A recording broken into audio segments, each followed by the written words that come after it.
What should you say when a social worker comes knocking on your door? What do you do if they assume your kids aren't learning just because you unschool? Over the last 30 years as an unschooler, I've heard countless stories of social workers interfering with how home educators choose to educate their kids. And if you don't know exactly what to say to them and how to navigate the system, you could be accused of neglecting your kids or being forced to send them to school by the courts. In this video, I'm speaking to Rich, a child protection social worker who's not only a highly experienced professional inside the system, but also unschooled his kids outside of the system. We pull back the curtain on what really happens when social workers get involved with home educators. He reveals what social workers are really looking for, and perhaps most importantly, how you can satisfy them. We get into the nitty-gritty of UK legislation around education and child protection, and he even shares his own personal experience of being investigated by social services. By the end of the conversation, you'll be confident in dealing with social services if they ever come knocking on your door. Now, although we're talking about home education and legislation here in the UK, it's really relevant no matter where you are. If you get value from this, please give the video a thumbs up and remember to subscribe if you haven't already done that. One thing to let you know, we did have some minor connectivity issues whilst we were recording the conversation, so I apologise in advance for any moments where the audio or video lags a tiny bit, but it shouldn't interfere with your enjoyment of the conversation. So buckle up, let's get into how to navigate social services. Well, welcome, Rich. Thank you so much for joining me. For people that don't know you, which I imagine is almost everybody, do you want to just say a little bit about you? You know, how long you've been a social worker, your kind of specialization, if you have a specialization, and obviously you're also a home educator, and so I guess how you got into home education. Yes. So my real name isn't Crypto Rich. I started a channel on crypto April 2017, and now I cover crypto and politics and economics and money and stuff, right? But I'm also the father of a 19-year-old and a soon to be 17-year-old who've never ever been to nursery or kindergarten or primary school or high school. Unfortunately, they did decide to go to college despite my best intentions to prevent them from doing so. But by that time, they were old enough to choose for themselves. I'm also a practicing and qualified child protection social worker, and I have over 12 years frontline child protection experience. And this is like at the rough end, where I go into houses, do child protection assessments and investigations, and if necessary, remove children or don't remove them. Removing is not the objective. And if you get a moment, I want to say something about that. And I've worked with families as a social worker who've been home educating. And I've also, in a personal capacity, advised home educators who've had dealings with children's services or social services. Yeah, yeah, great. And how did you end up as a home educator? Well, maybe it was about 18 years ago or something, and I was actually in a social work job and somebody mentioned home education, and I didn't know anything about it. So then I started digging into it. I was just curious because I come from a family where education is really, really important. You know, my brother was a professor, he's now a dean. My mum was a university lecturer. My grandfather was a professor. Everybody in my family has degrees, right? So education is really important in my family. So I got curious and I started looking into home education. How come I never heard about it? We were living in London, and the idea was we'd move to an authority which had good schools, and so our children would get a good schooling and everything. And I came across a study by the Carnegie Institute, and we're talking about 18, 19 years ago or something. And what they did, they took 1,500 8-year-olds who went to school and 1,500 8-year-olds who didn't go to school, and they followed them for 7 years, measuring them for literacy, numeracy, emotional intelligence, all sorts of things. And the home educated children outperformed the schooled children by up to 40% on all measures. And then the home educated kids that were unschooled, they did best of all. So this just boggled my mind. It didn't fit anything that I know. So I started digging into it more and more and more and more. So I studied about the biology of play. Why do mammals play? Why do birds play? Reptiles don't play, incidentally, right? But mammals and birds do. Uh, it- I looked into attachment. I looked into industrialization. I came across the work of John Taylor Gatto. I looked into different forms of pedagogy, the history of schooling. I looked at the syllabus that teachers get in the UK. What do they actually study for their PGCE? And there's nothing in there about how children learn. It's all about management and control. It's like, Yeah. what? And then one of the things that's always puzzled me, because, well, I got curious about it. It hasn't always puzzled me, but I was born in Pakistan. How come kids in Pakistan start school at 5, and I think the Philippines they start 6? And why did the British bring schooling to India and their other colonies? Because empire wasn't an exercise in philanthropy. So just loads and loads of research, and I was like, well, given how important education is for me and my family, well, why would I send them? There's this approach which gives this level of results, and then there's school which gives this level of results. Well, why would I choose that one? So that's how I got into it. Right. And now, as you said, your eldest has gone the whole way through being unschooled. Yeah. So so I want to talk about social work, okay, and Yes. how someone might find social services knocking on their door. Okay.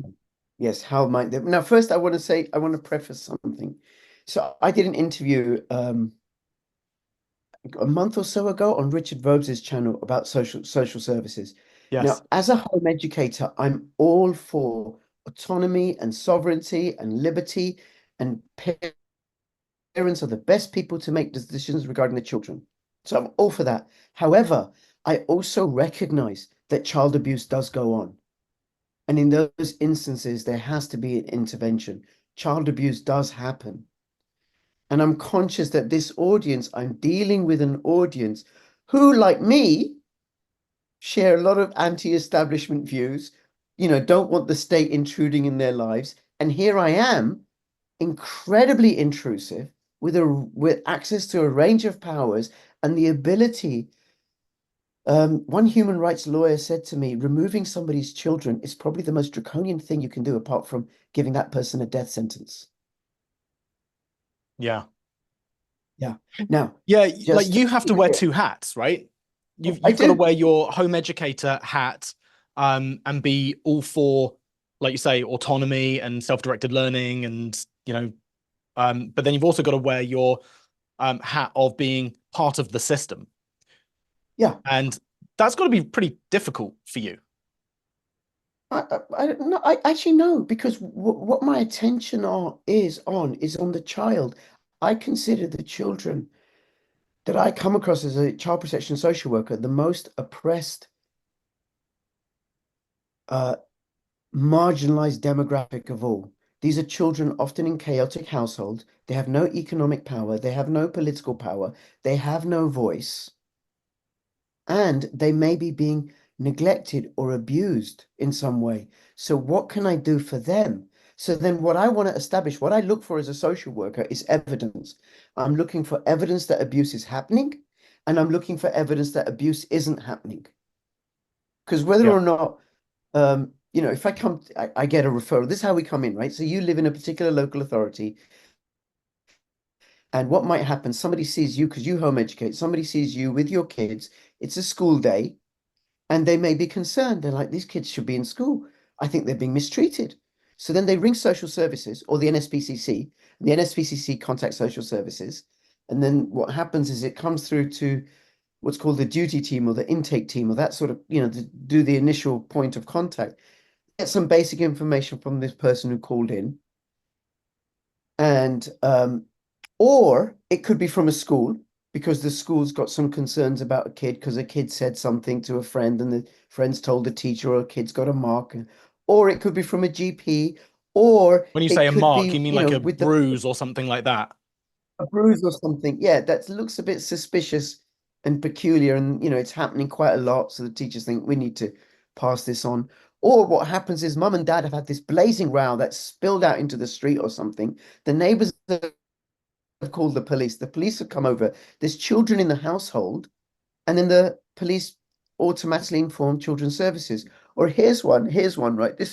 I was a social worker in London. This guy's a drug dealer. The dad. He's walking along, the dad, right? He's a drug dealer. He's known to the police for getting involved with all sorts of gangs and everything. Police have never been able to pin anything on him. He gets shot at by a rival gang, but he's got his 8-year-old boy with him. He's out and about like a dad and son normally, normally do, right? Would normally do. So now the police are involved with a parent as a child present. So then they get social service involved. I went in to do an assessment. Is the boy taken care of? Now, the dad didn't live with the mum and then his little brother. The mum was doing a great job with the kids. There were no concerns about the kids. So it was like, okay, there's no need for us to be involved. This is a police matter. Dad didn't take his boy out anymore like that. Mm. So that's how we get involved. And then what I'm looking for is Hold on, before you go to what you're looking for, am I also right that it could also just be as simple as a parent decides to stop sending their child to school, and the school then informs social services that the child is no longer in their care, and social services will come and get in touch with the family who are now home educating. Is that yeah, the same? no, that's a mistake by the school. That's a mistake by the school. Home education is not a social services matter. Just like if children go to school, it's not a social services matter. The Education Act, I can't remember which section it is I think section 7, then I can't remember. Anyway, it says it's the parent's duty to educate their children either by regular attendance at school or otherwise. Yeah. Yeah, I believe you're right. That's So section 7. in legislation, it's really clear. You can either send, if you're a parent, you can either send your kids to school or you can educate them otherwise, which is not sending them to school. And in law, so I want to draw a distinction between legislation and law. In law, and I'm not quite sure of the references is, so if anybody's got it, they should let us know in the comments, right? Children are the property of their mother and their father in law, in common law. So really, it's really up to parents, and it's not a social services matter. It just isn't. Can you define legislation versus law? That's not a distinction that I'm familiar with. Yes. Okay. So I'm going to go. It goes back to village councils where people had disputes, and they would set up their own sort of informal courts, and the courts would adjudicate and make decisions, and there'd be a jury or whatever. I'm not quite sure how it arose, but it was informal, and then those decisions became part of case law, established common law. That this Right. judge decided this judge decided this, right? So we'll go with that decision. But that was all based on Christian law and also common law, which is just natural law, which is just, these are my kids. They belong to me. It just seems natural, right? I'm looking after them. So from natural law, Christian law, and then case law, which is all this common law, then in 1688, the Bill of Rights emerged, which was, I think, between 25 barons and Prince William of Orange and his Queen Mary, I think it was. I may be mistaken here, but the My history is 1688 not that good.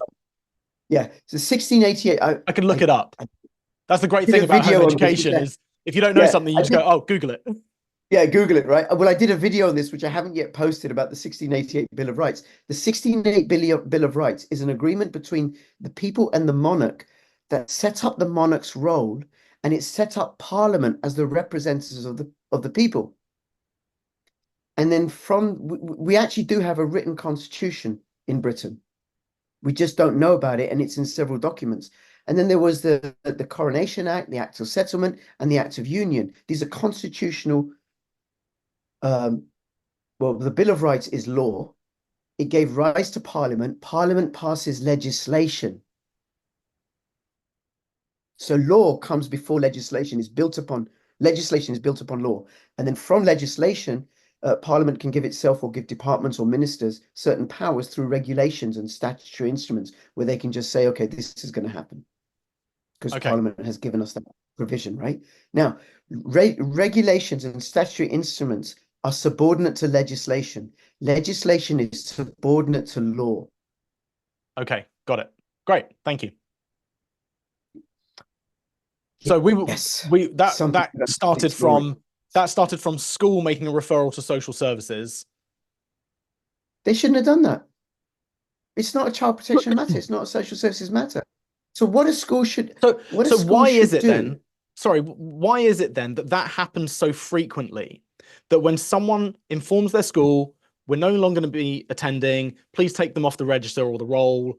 We're going to be home educating. Yeah.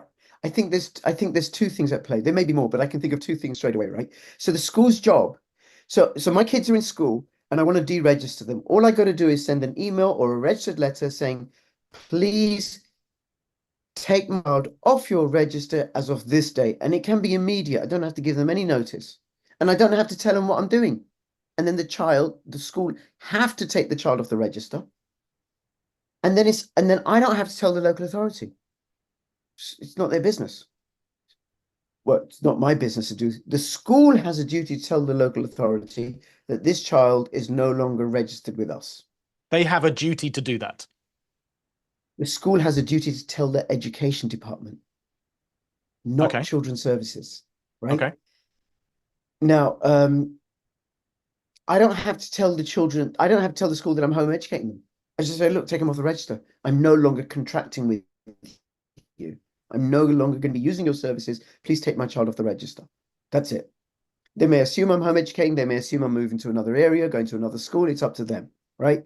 Now, the school in error may think that it's a social services matter and they inform children's services because they think, oh, it's illegal to home educate or social services need to get involved. That may be an error on the school's part, a misunderstanding.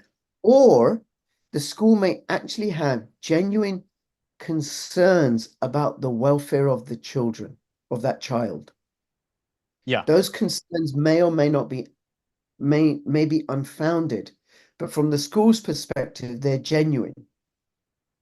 So one possible way would be people think that, that poor people shouldn't home educate, that you've got to have resources and you've got to be a qualified teacher or you've got to have a university degree to be able to home educate. No, you can be living single parent on benefits, living in a council flat, and you can home educate. And studies, and you'll probably do a better job than a middle class graduate twit like me. That's the magic of home if you're education. caring for your children in the absence of neglect or abuse. Yeah. If it's just home education, I mean, home education is the only pedagogy where the children of non-graduate working class parents outperform the children of middle class graduate twits like myself. Good luck to them. Well done, right? So it's either the school doesn't know the policy, or the school has a concern which may be legitimate or illegitimate about the welfare of the child. I've worked as a social worker where I've worked with families where home education, where the parents have been home educating, and it hasn't been an issue. There's at all in terms of the child welfare concerns. Are you not sending your kids to school?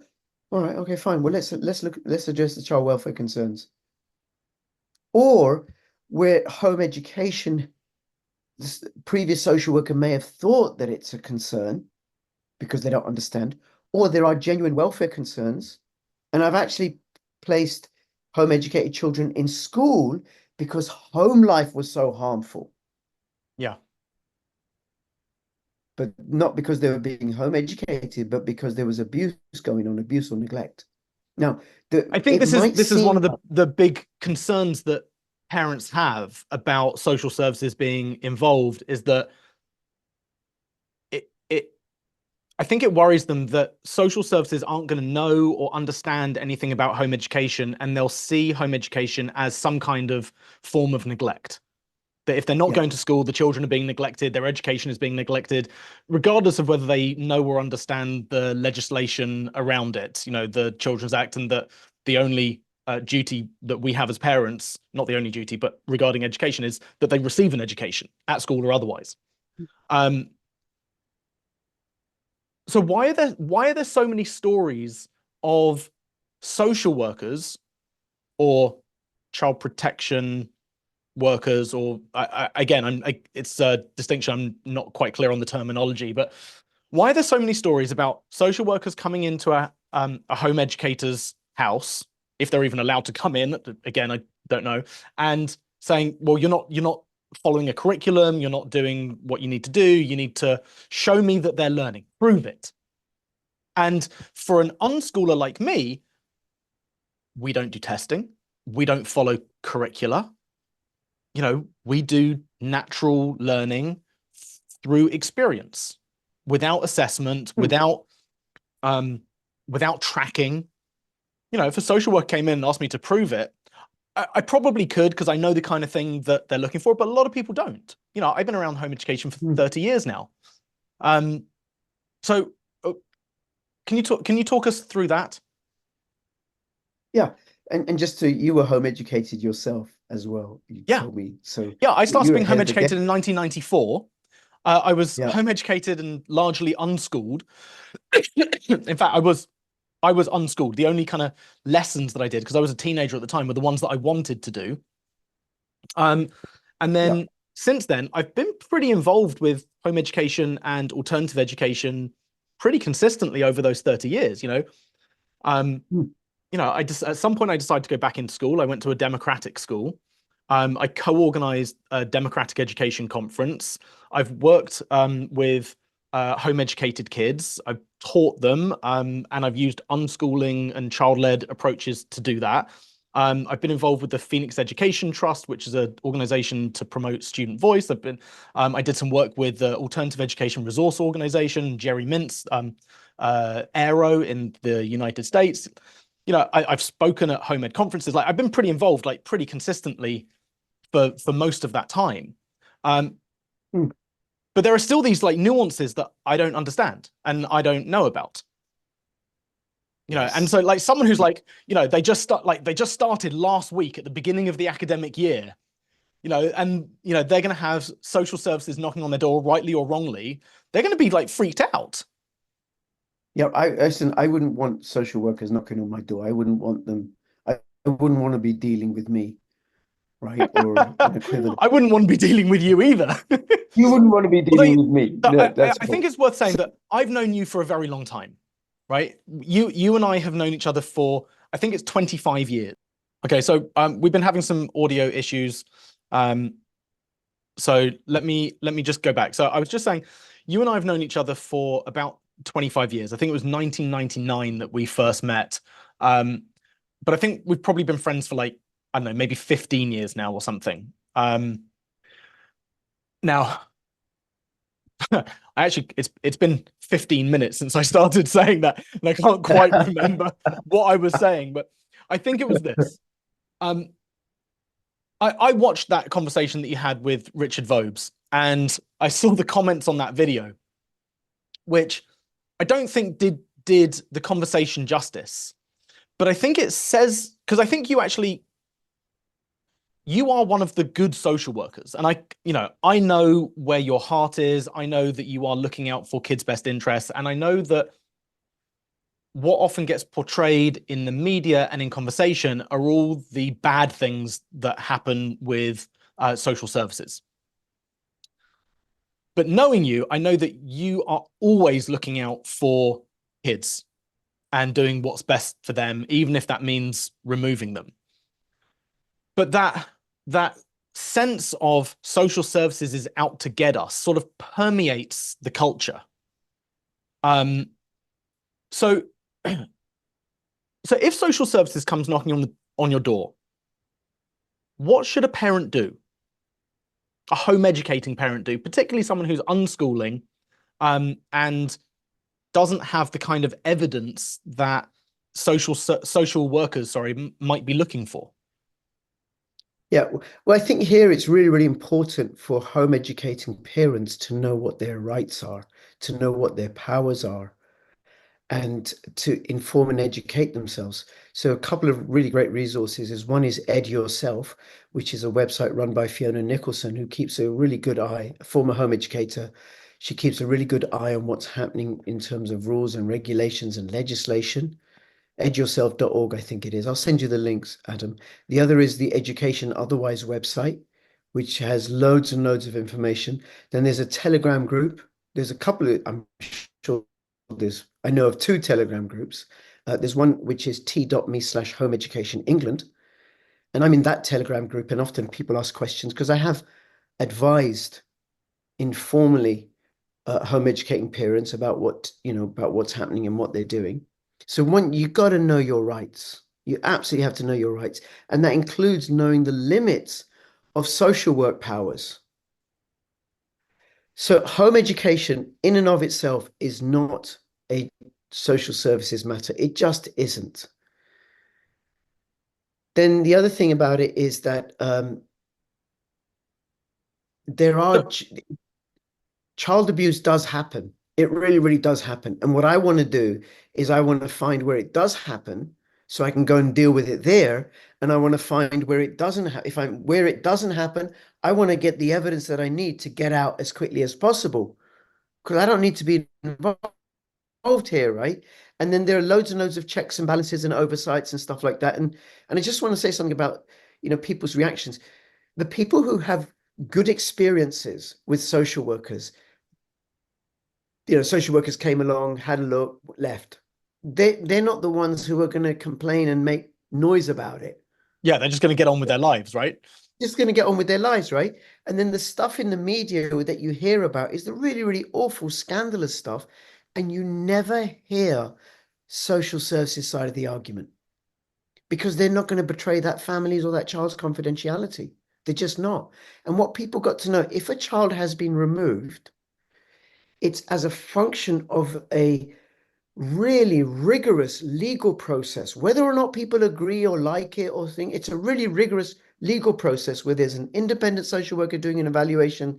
The parents have their legal representatives, and it'll be paid for by legal aid if they can't afford it. And then the council, and then the judge has these three perspectives, and then makes a decision.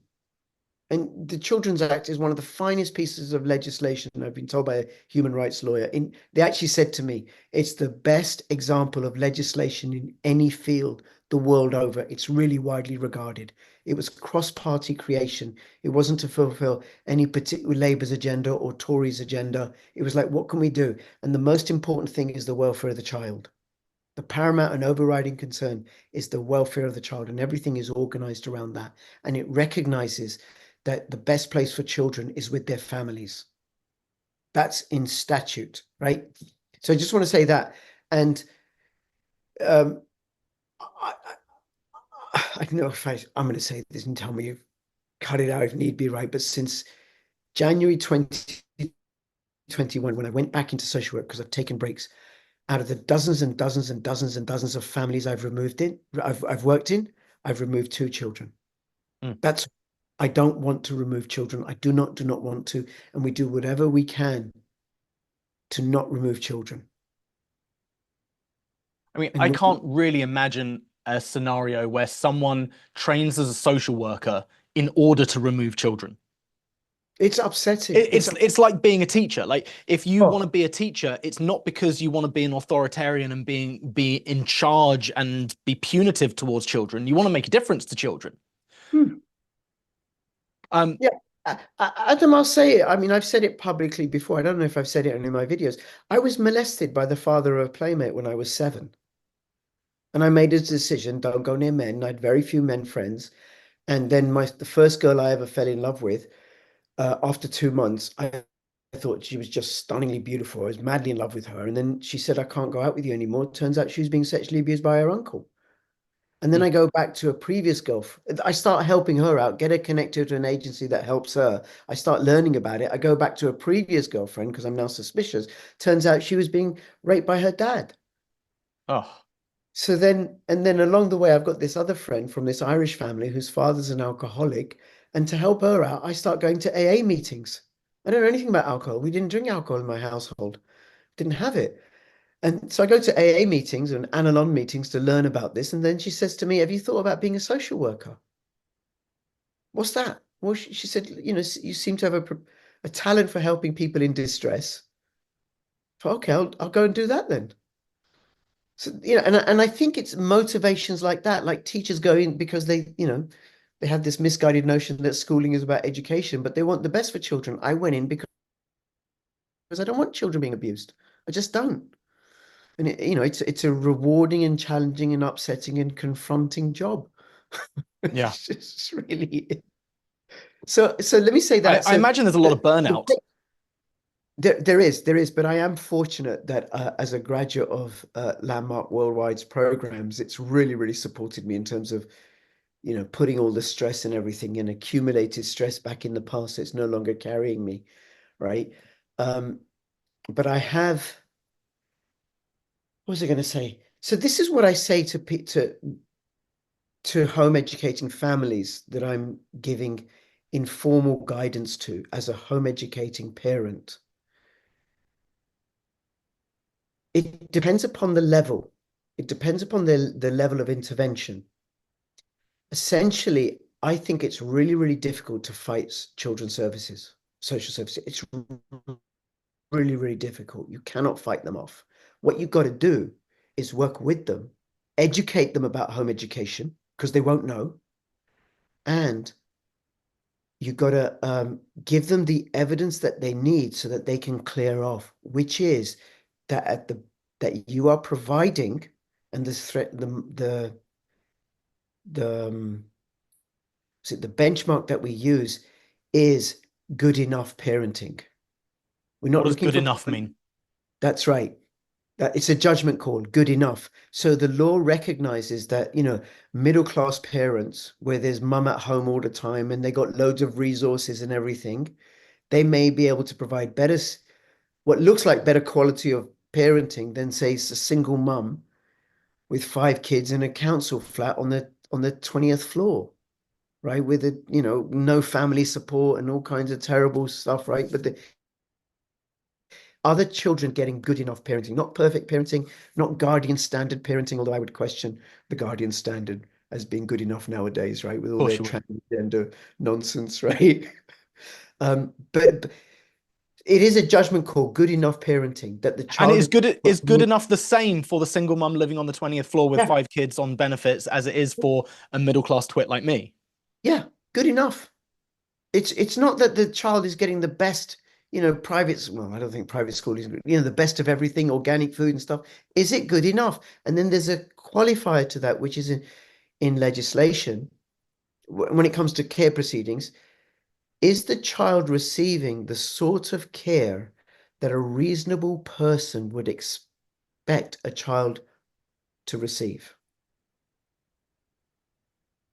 That's the call. So it's like, the guy in the Clapham omnibus. Would they be satisfied that this child is receiving the sort of care that a child should receive?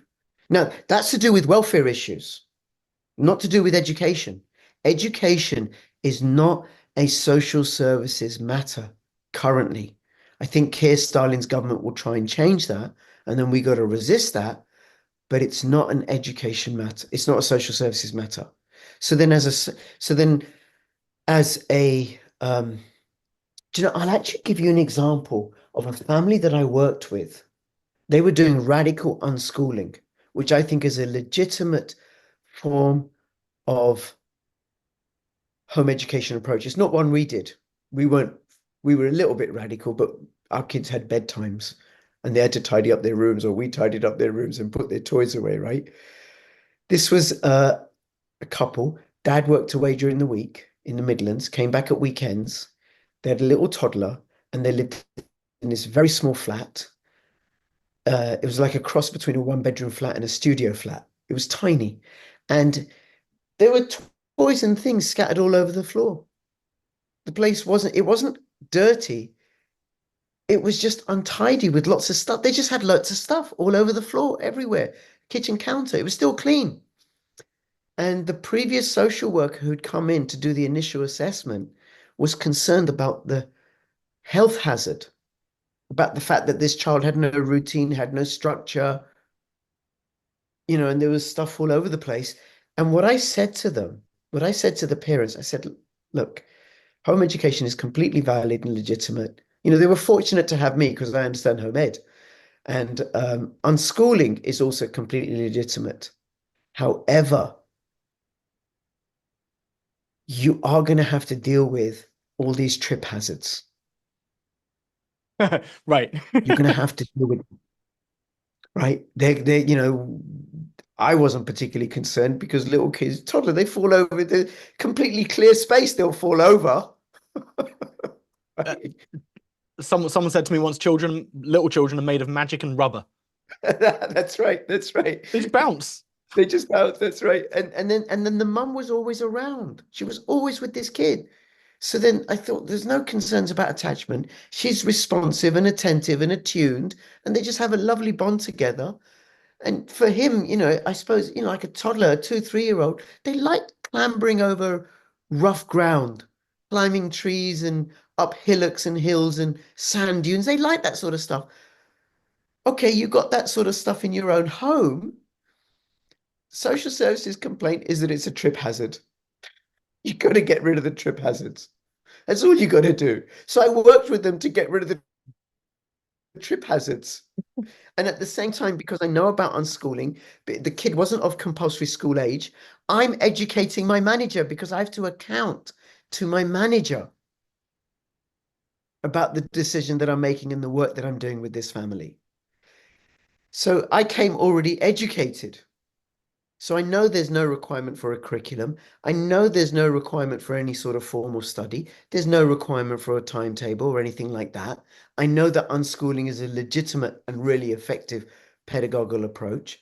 But where you've got, as a home educating family, a social worker who doesn't know that, who's done well through the schooling system because they got their exams and they went to university and they got a degree, and now they're a middle class twit like me with a degree going around telling people how they need to live their lives.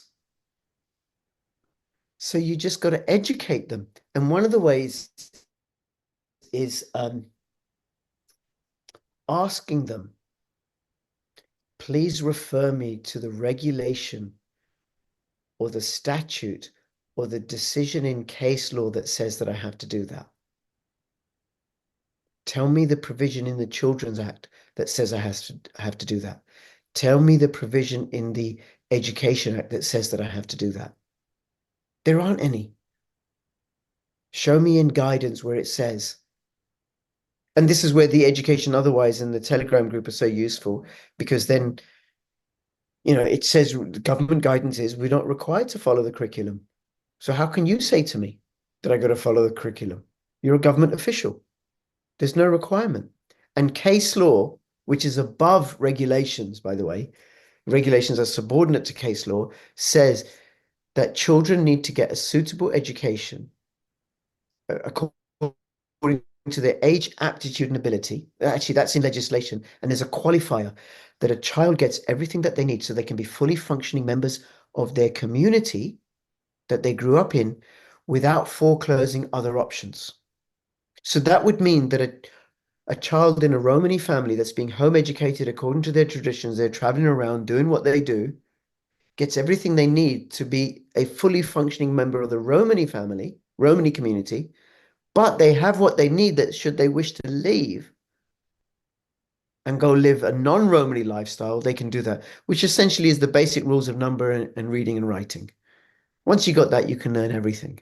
But there's no requirement that you have to have it at a certain age, that you have to have this by 6 and that by 9 and that by 12. And if any social worker or education official says so, would just point me to the regulation or the guidance or the statute that says that I need to do that. Now, there was an instance where I had a 15-year-old go to college. This was, but there were other instances at play. So we got a referral from a GP. GP got called to this house. Mum had a psychotic episode. In the house was a 21-year-old who was at college. There was also a 15-year-old and a 14-year-old, and they weren't going to school. but the 14-year-old and the 15-year-old had been barricaded in their bedrooms by furniture. So the GP saw Sorry, this. from the inside by themselves or from the outside by the No, parents? by the mum and I suspect the older brother. Right.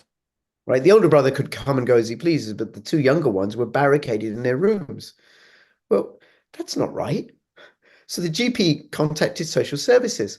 So then I'm the social worker and I go around and visit. Mum's got mental health problems. She had a psychotic episode. That's why the son called the GP. I knock on the door and I ask the mum if I can come in. And she says no. Okay. I don't have a right to come in. Social workers do not have a right of entry. If I had sufficient concern that the children were at risk of imminent harm, imminent serious harm, like mum was going to call Jimmy Savile to babysit them that night, then I can call the police. And then I say to the police, this is my concern. And then the police make their own evaluation. And if they think, okay, we need to force entry to protect this child, then they'll do so. And I've been in instances where I've called the police asking them to go in and they've gone in, and I've called them. Other instances, I've called them, asked them to go in, and they've said, no, we don't think it's risky enough. Okay? So as a social worker, I don't have a right of entry. Now, So I would if ask, a parent denied a social worker entry, yeah, although it's in their right, is that likely to be viewed as detrimental in some way? Is that going to go against them? no, not necessarily. I don't think it does them any favors. See, all I'm looking for is evidence. And we're a home educating. I need evidence for the good that the children are getting, their holistic welfare needs dealt with, that they're not at risk of being subjected to significant harm. I need evidence that they're okay. But if you're denied the opportunity to gather that evidence, is that presumably that's going to increase your concern? Yeah. Yeah, because then in that instance, say with this mum, it'd be like, okay. I mean, what she was doing was I'd go and visit, she'd deny me entry. Okay, well, I'd go and visit, she'd deny me entry. But what I would do is, can I see the boys? Can I see the children? And she'd bring them to the door. And I looked inside, and I could see inside the hallway. It was all nice and clean. The children were clean and well presented. But there was something off. Something was off. The dynamic between the three of them. Mum wasn't loving with the kids. They seemed scared and intimidated. It wasn't like that, the toddler with the trip hazard, where there was a lot of love between the parents and the little boy. It was just so evident. Can you do something about these trip hazards then, right? But that was off. Yeah. I One, remember one- I remember yeah, when you came to my house and my son was I don't know, he would have been younger than 2. Like, so he would have been, I don't know, not a newborn, a bit older. And I remember you like reaching to like take him and he like shied away from you and you went, that's a good sign that he doesn't want to go to a stranger. that's right. He's getting what he needs from his mum and dad. Thank Yeah. goodness. Yeah. And Adam, just so you know, right? I don't know if I told you this. I didn't call social services on you that day. I appreciate that. You're welcome. Yes, yes. But don't worry, I'm keeping a close eye anyway.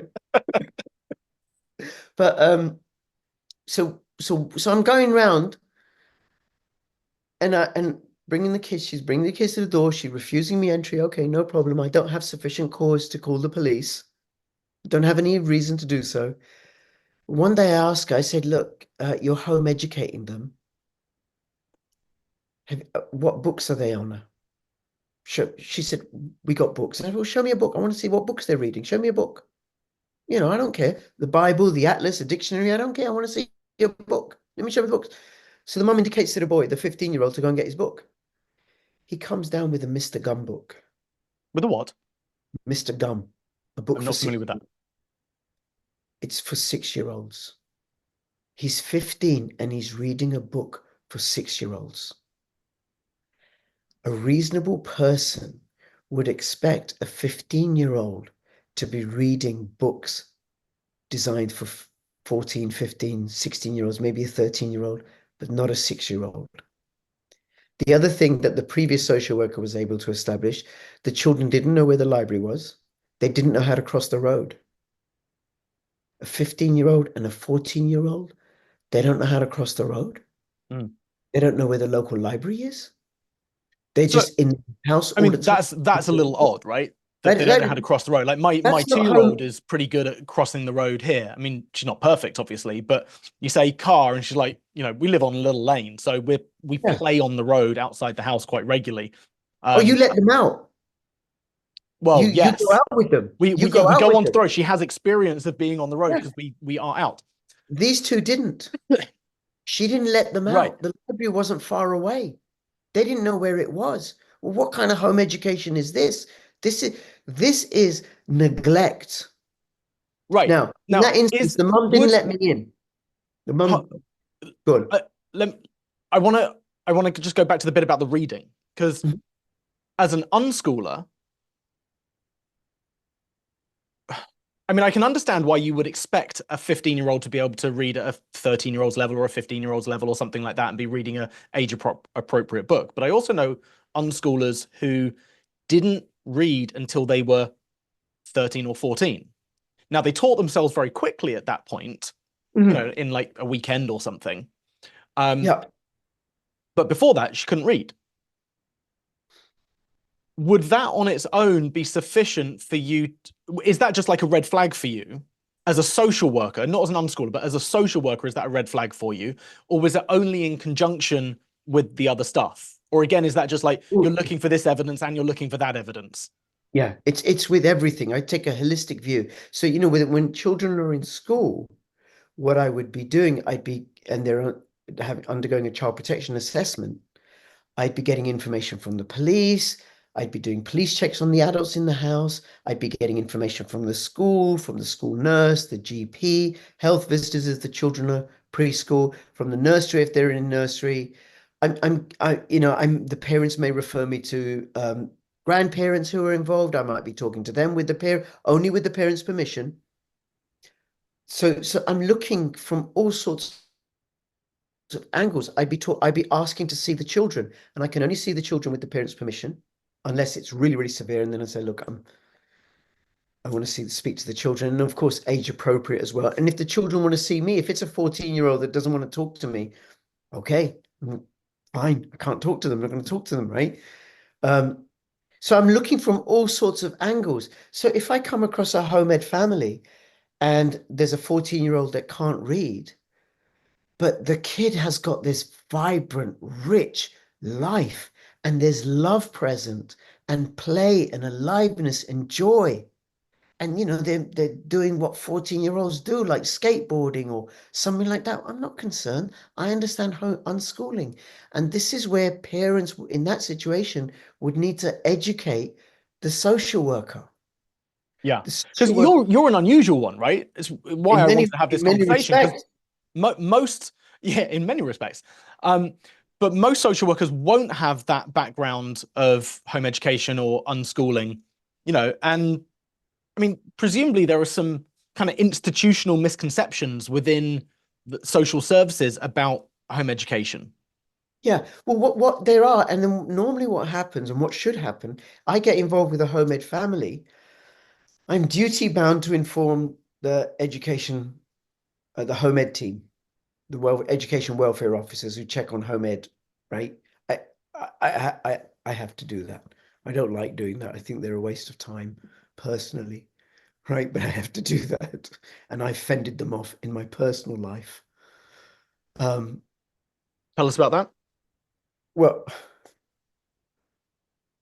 Two little stories. So my youngest was no, no, no, no. Maybe he was 7 or 8 years old, and carrying out. You know how curious home ed kids are, carrying out experiments. He wanted to work out how a Nerf gun works. Mm, So good experiment. he was looking down the barrel and shot himself in the eye. And then he later said, "I thought I was pointing it at my ear."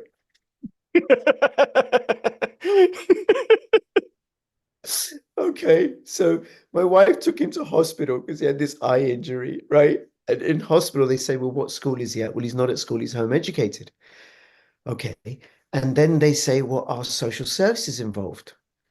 And my wife says no. And at the same time, he says yes. And then my wife says, no, what he means is his dad is a social worker. Nevertheless, the hospital informed the education department that this kid is being home educated. The education department then wrote to me. They got his name wrong, they got his date of birth wrong. I never corrected them. And I only ever dealt with them by letter. Never sent You them didn't correct them intentionally or unintentionally? intentionally. I intake because if it ever gets to a school attendance order, well, they're not talking about my kid. I don't know who this is about, right? Um, and so they sent me, we'd like to come and see you and see your son and how the home ed is going. Now I know what the rules are because I've looked up the guidance, I've looked up the Education Act, I've looked up the Education Otherwise website and educated myself. And I said, no, you're all right. Thank you very much. And I always sent the letters back late because I don't want to make it easier for them. And sometimes they'd have to send me reminders and then I'd reply and then I'd sent them a philosophy of education, which essentially says why we're home educating, what we're doing with him and what he does. And what I demonstrate in the philosophy of education is that um, I mean the reasons why we're doing it is because we want to give him a better education. That was it for us. And then also I just outlined some of the clubs that he was going to and then what he was learning through those. And you know, going to forest school, going to a local home ed kids club, playing with his mates, playing Monopoly, those sorts of things. He went to gym, he started going to ballet when he was 8 or 9 or something, right? Just put those down. So showing that he's getting literacy, numeracy, physical education, social education, and spiritual education. Look, I go to Quakers meetings, I take him along. And that was it. And then every year, and then I'd send that to them. And then the next year they'd write to me and say, we'd like to come and see him. And we go through it all over again. No. And then here's my philosophy of education. And then one year they said, we'd like you to bring your son into the office. We want to see him. And I said, why? And they said, well, we've got a new director of social services and he'd like all the home educated children to be seen. And I replied and I said, do you have any welfare concerns about my child? If you don't, then please go, then we're not coming in. Please go away. It's my job to protect my children from the intrusions of strangers. Because I know that I'm under no obligation to go to bring him in. My job to protect him, including from institutional intrusion, except where they have reasonable cause to believe that my child is at risk of significant harm. Sorry, not is Significant being harm. subjected to is subjected to significant harm, or there is a likelihood of significant harm. And that's the legalese. That's in the Children's Act 1989. And so it's not against the law to beat a child, to hit a child. You can smack your children. We didn't. Don't agree with it, but you know, some parents do. Okay, you can smack your child if that's what you want to do. It's against the law to beat them. It's against the law to mark them. It's against the law to use an implement. Don't use a belt or a slipper or a stick. Don't mark them and bruise them.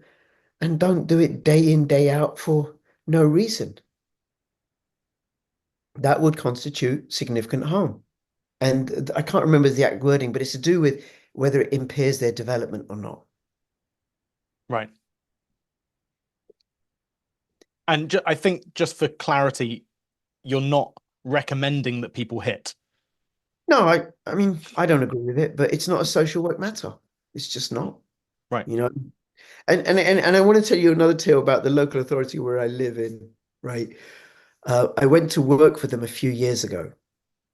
And in the interview, they said to me, they said, you live in this area, but you've never applied to come and work as a social worker in this area before. Why not?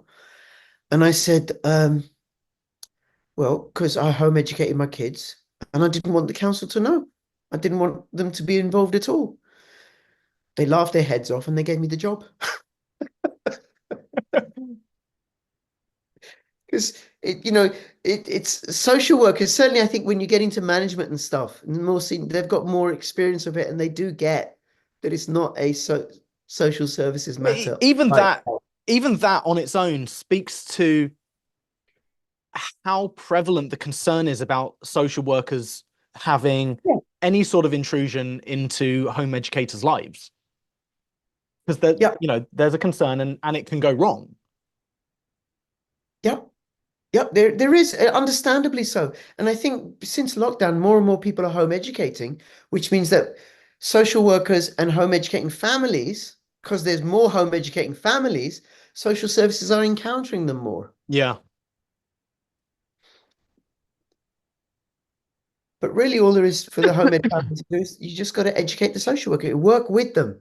You can't fight them off. You So cannot fight are them there any off. particular ways that home educators and in particular unschoolers can effectively communicate their approach? Yeah, you got to refer them to the guidance and to statute and to case law. You got to Right, but keep it. that just shows that there's no particular way that they must do it. But if like, is there any way that I as an unschooler could be that you would recommend um I educate them beyond just show me the statutes, show me the law, show me the legislation, show me where it's written. Mhm. Kind of like you were just saying in your letter, like your son goes to a forest school and he goes to ballet and he goes to this and he goes to that and he plays with his kids and plays Monopoly. Like, are there any particular ways that you would recommend you educate the social workers themselves about the ways in which kids are learning in an Yeah, unschooling environment? yeah. Well, one of the things about me, Adam, that you know personally, I'm out to win them over to my side of the argument. You are known for that. Yes, I would say to the social, listen, don't send your kids to school. Are you kidding? Are you kidding? Have you not read John Taylor Gatto? Do you think do you know how schools came about? Now, social workers may not be interested and it may not work for them to home educate their kids, but this is where I have to educate the social worker that, okay, and, and this is not necessarily easy, but as home educating parents, we got to do that all the time. We got to win over our friends and our family and sometimes our spouses.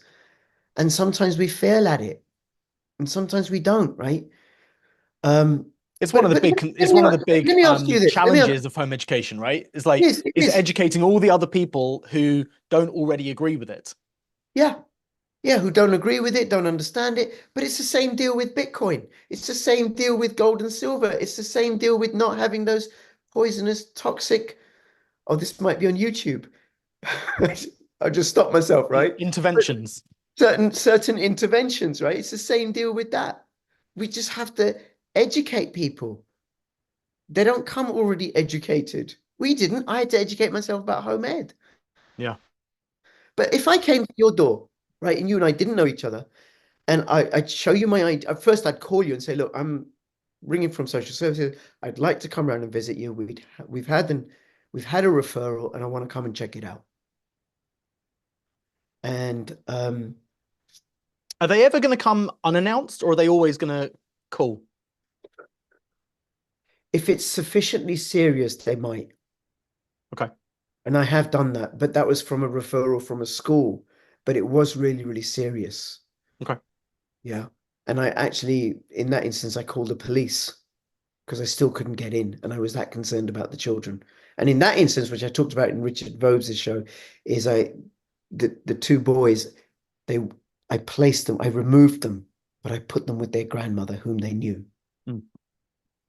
Um, Actually, I just thought something. So a friend of mine got contacted by social services, or his partner did, and his partner home educates, and they contacted me. And what do we do? And I said, well, you could call them back, or you could just wait for them to call you back. And I think what happened is social services called back a few times, and then nothing happened. That was it. Would you assume that that's because there wasn't sufficient concern? Yeah, there wasn't sufficient concern. Now, if I call you up and say, look, I want to come around and visit, we've had this referral, right? And I might talk you through it.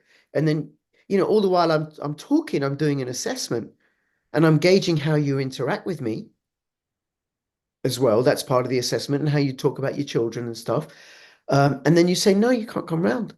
Well, then I'd go back to my manager and say, look, here's the deal, here's the deal, here's the deal. And we'd probably make a judgment call and say, based on the referral that they just saw these two kids, and there was nothing untoward, because you're just walking along when the other kids were at school. Okay, well, we'll leave it. We'll just log it. We'll just leave it. Now, supposing the referral was you'd been seen smacking your child really violently, then I might not take a no. Right. I got to come round. I'm going to come round. And then I would come round, and let's say you refuse me entry. Okay, well, can I see the kids at the door? See the kids at the door. And then a lot of it is so much a judgment call. And I suppose given my experience or whatever, I'm just getting a sense. I'm intuiting something. Yeah. And actually what we might do in that instance, given the nature of the referral, is go to your GP. If you're registered with a GP, we'd find the GP. And the GP has to give us information. And the GP may not have any information because your kid may be healthy. We'd ask other agencies. We'd do a check on the police. What information do the police have on you or on that property? So, building up a holistic picture of what might be going on. And at some point, you keep refusing. Well, depending upon the level of concern, would determine whether we'd back off or not. But if it was what could be considered like a overly violent assault on a child, well, that's a police matter. You assaulted another person. You assaulted your child. And we want the child examined by a pediatrician. Mm. And if necessary, then the police can remove the child. And we'd ask you to come along or another family member that the child knows. It's we're talking about a 5-year-old here, for example, right? Yeah. So in that instance, but there's so many variabilities. It can go all sorts of ways. The Yep. thing that people got to remember, despite everything you hear on the media, everything you hear from parents who've had bad encounters with children's services, the law and practice, good social work practice and legislation both say that wherever possible, we should use the least intrusive level of intervention and a court order only as a last possible resort after everything has been exhausted. So if I were to go, there's a particular family that I'm working with currently, and I'm in where I think the mother may be misusing Class A drugs. And I'm in conversation with my manager, and I'm saying to my manager, I don't think I have sufficient evidence yet. And using Class A drugs when you're in charge of an infant is a really big deal, but I don't think I have sufficient evidence yet to take it to court because the judge is going to ask me, did you try everything else? Before removing the child. Before coming to court. Never mind removing the child. Did you try everything else before you came to court? And actually, before I even went to court, the council's solicitor is going to say to me, have you tried everything else before coming to court? Because if you haven't, we will lose the case. And it's just going to cost us a lot of money, a lot of time, a lot of paperwork for you. You have to try everything else. And the parents who've dealt with social services or dealing with social services don't know that's going on in the background.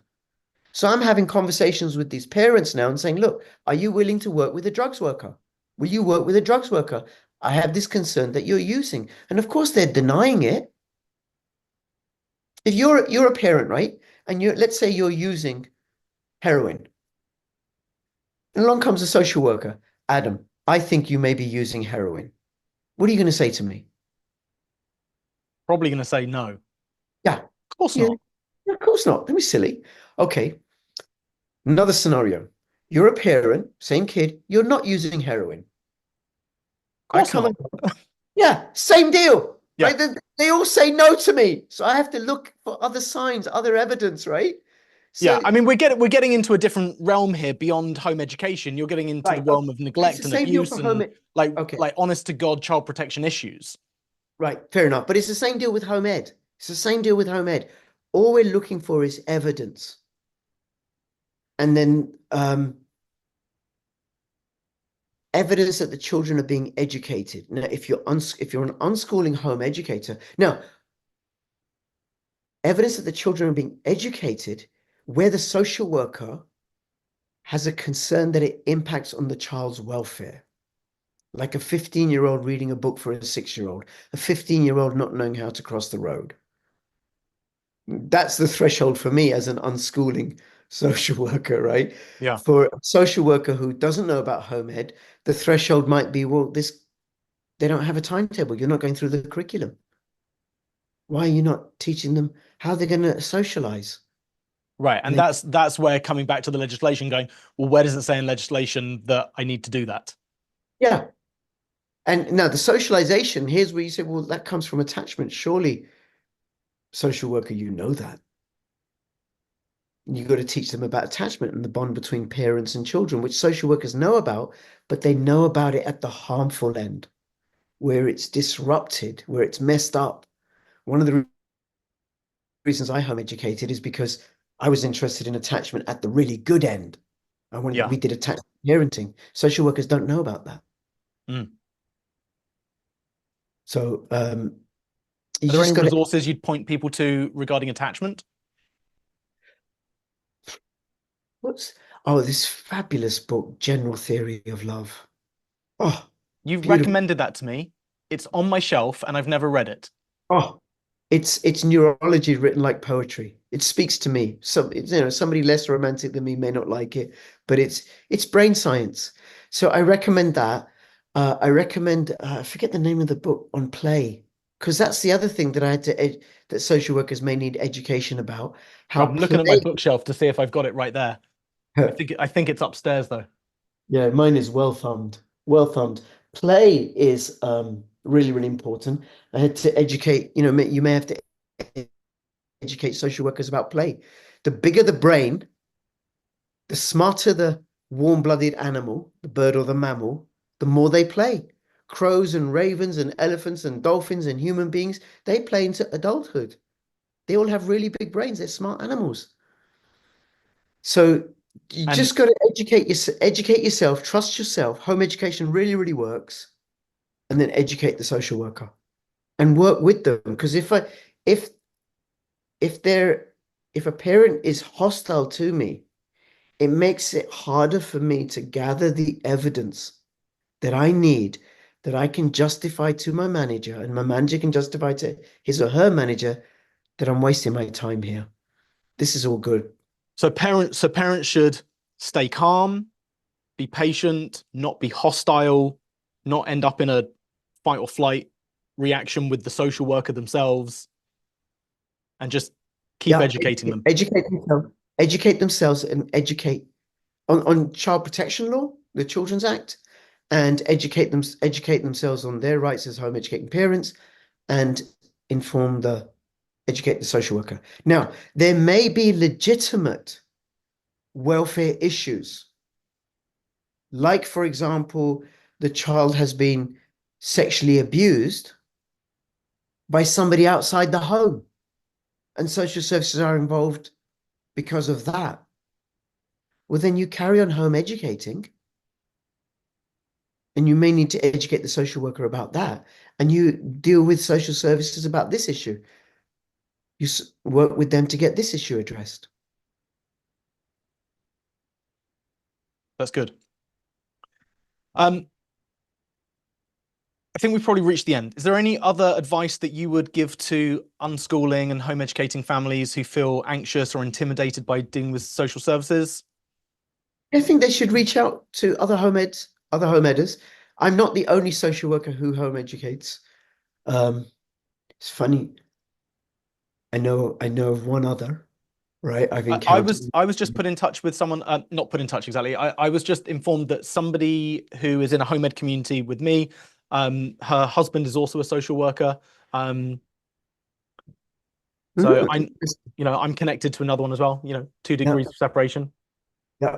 There aren't many. There aren't many to the pound, right? Yeah, But go use Edge yourself. Go use education otherwise. Go join that Telegram group, t.me/home education England. I think there's other home ed groups as well. You just got to get support, educate yourself. You got to home educate yourself. That was the thing for me, and perhaps less so for you, Adam, because you were unschooled yourself, right? But I had to educate myself how unschooling worked. It made no yeah, sense to me because I did well at school and university. yeah. And carry on home educating. It is the best. It's absolutely the It best. it really is. I Just mean, speaking as someone who was unschooled, and I had a tough time in school, right? yeah. Essentially I left because I was unhappy and being bullied, and I didn't want to go there, didn't want to learn when I was there. I was, kind of afraid when I was at Mm, school.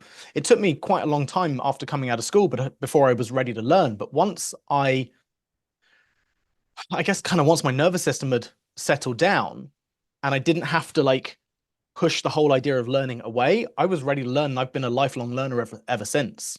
mm. You have. You have. I think the other thing about it is, what was I going to say? It was a really good point. Really, really good point. Oh well, it's all gone. Oh well. Oh well. Where can people find you if they want to hear more of what you've got to say? Oh dear. Yeah. And you want to know, it's a rabbit hole. If you start listening to Rich, you're going to go down some rabbit holes. But I've learned a lot from you over the years, and you are a good person to listen to because you do your research more than You do. most. And I bend people's heads. To bend people's heads. Um, so I'm shadow banned. I have two YouTube channels. I'm shadow banned on both of them. There's material that I don't post on YouTube. The best place to find me is on Twitter, CryptoRichYT. I have a Telegram announcements channel where I just post the videos that I do. Also bit.ly/CryptoRichOdyssey. All my videos and everything. Occasional stuff on home education, occasional stuff on health, occasional stuff on topical medical interventions, politics, macroeconomics, cryptocurrency, Bitcoin, gold, silver, ideas that are a bit off the edge. All of them are a bit off the edge. All They of them are a bit they, off they are the not edge. they are not mainstream, middle of the road conversations. No, no, no, no, no. There's my heart goes out to my wife. She had no idea that I'm so off the edge, right? And also my family who have to suffer me. And So your it's not, friends. and my friends Yeah, and your friends suffer you as well. they have to suffer me as well. So it's not it's not normie material. It's not normie material, right? But do check it out.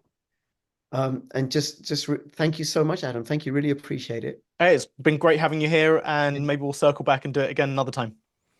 As Rich says, the first thing that you need to do in order to confidently navigate social services is get familiar with the legislation and laws regarding home education in your area.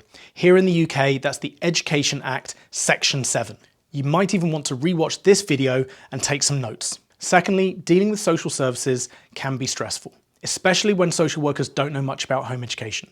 So you're going to want to stay calm and keep your nervous system under control. And if you want any help with keeping yourself calm and patient dealing with social services or dealing with your kids, I'll put a link to my free Breathing for Patients program down below the video. If you have any questions or have any stories about dealing with social services, please leave them in the comments down below.